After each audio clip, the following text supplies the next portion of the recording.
मैं सबसे पहले अनिल रॉयल जी को धन्यवाद दूंगा कि उन्होंने अपने पारिवारिक कार्यक्रम में मुझे याद किया। मैं इनके परिवार का धन्यवाद देता हूं और जो बच्चे अपना जीवन आगे बढ़ाएंगे उनको मैं पूरे जीवन भर के लिए शुभकामनाएं देता हूं। जहां तक सवाल राजनीति का है, जो सरकार डबल इंजन का दावा करती है और भारत की अर्थव्यवस्था दुनिया में 5वें नंबर का दावा करती है, विश्व गुरु बनने का दावा करती है, कोई गांव शायद ही बचा हो जिसमें विकसित भारत यात्रा को लेकर के संदेश न पहुंचाने का काम किया हो। और कहने को ये कहते हैं कि अमृत काल है।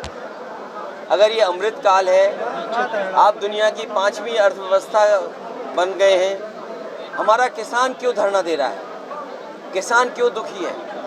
किसान क्यों परेशान है?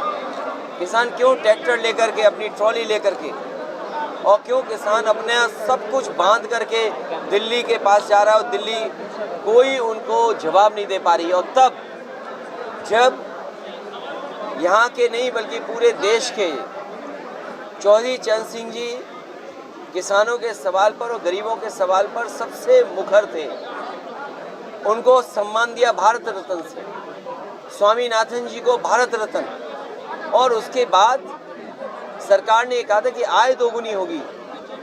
क्या किसान अपनी फसल की आय दोगुनी पा रहा है? और अगर फसल की कीमत भी नहीं मिल रही उसको, और इस महंगाई में, इन परिस्थितियों में सबसे ज़्यादा किसान के ऊपर संकट है। जिस तरीके से मल्टीनेशनल कंपनियां या विदेश की कंपनियां दबाव बना रही हैं बीज को लेकर के, अनाज को खरीदने को लेकर के, अपने बाजार को कब्जा करने के चक्कर में, मैं उदाहरण दे सकता हूं, चीनी का क्षेत्र है, ये अलग सवाल है।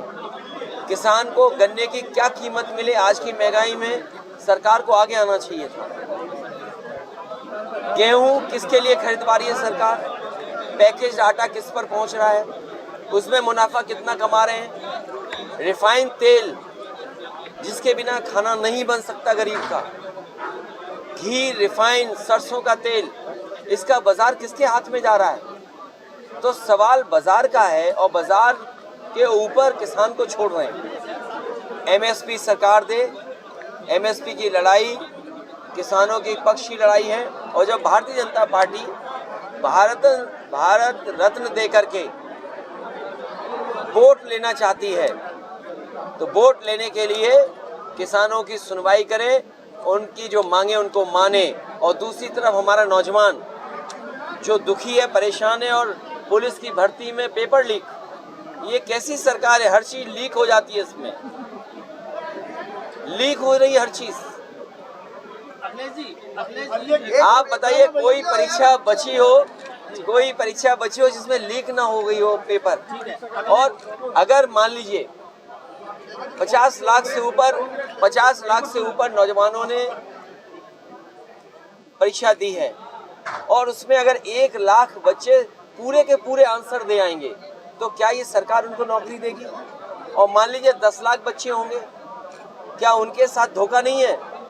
50 लाख बच्चों के साथ धोखा नहीं हुआ पेपर लीक करके? और 50 लाख का हिसाब लगाइए, हर परिवार में 5 सदस्य, 5 into 50 लाख, 2.5 करोड़ लोग इससे प्रभावित हुए हैं। ये भारतीय जनता पार्टी को उखाड़ फेंकने का काम करेंगे।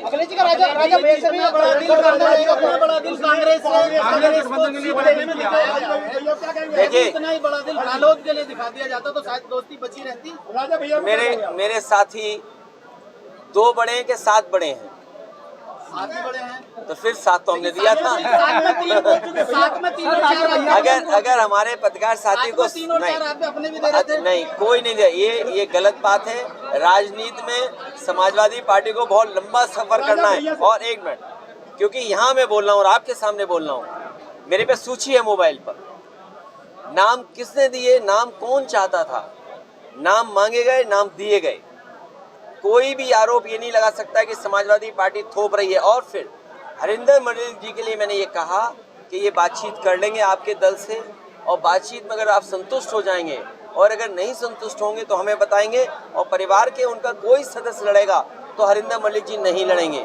लेकिन हमारी पार्टी के प्रति इस तरह की बात नहीं करनी चाहिए किसी को, क्योंकि पार्टी ने आपको सम्मान दिया और हमारी कोशिश रही है, क्योंकि चौधरी चरण सिंह जी से लगाव केवल आप लोगों को तो है ही है, हमारा भी लगाव है, नेताजी का लगाव रहा, पार्टी का लगाव रहा, इसलिए हम चाहते थे वो पार्टी आगे बढ़े। और याद करना, जब पहली बार तबस्सुम हसन जी जीती थी तो मैंने क्या कहा था कि ये चौधरी चरण सिंह जी की विरासत को मैं वापस कर रहा हूँ, और जीरो से हमने कितने विधायक समाजवादियों ने मिलकर के बनाए, जीरो से।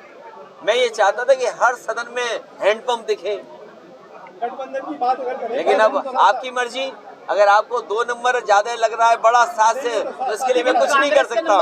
एक मिनट, अरे भाई आप जब सीट छोड़ दोगे तो हम किसी को तो देंगे ना भाई। आप एक मिनट, और फिर मंत्री का सपना दिखाना कि आपको मंत्री बना देंगे। अरे भाई मंत्री में के कितने गठबंधन लाइन में जितने भी बीजेपी के सहयोगी दल हैं उन सबको वादा किया है कि 2-2 मंत्री बनाएंगे। देखिए जो सहयोगी दल हैं, मान लीजिए निषाद पार्टी है, उनसे कहा कि आपका एक और मंत्री बनेगा। हाँ, एक दल है जो बड़ा इंतजार कर रहा है बहुत दिनों से तो वो कहा कि आपके भी 2 मंत्री बनेंगे।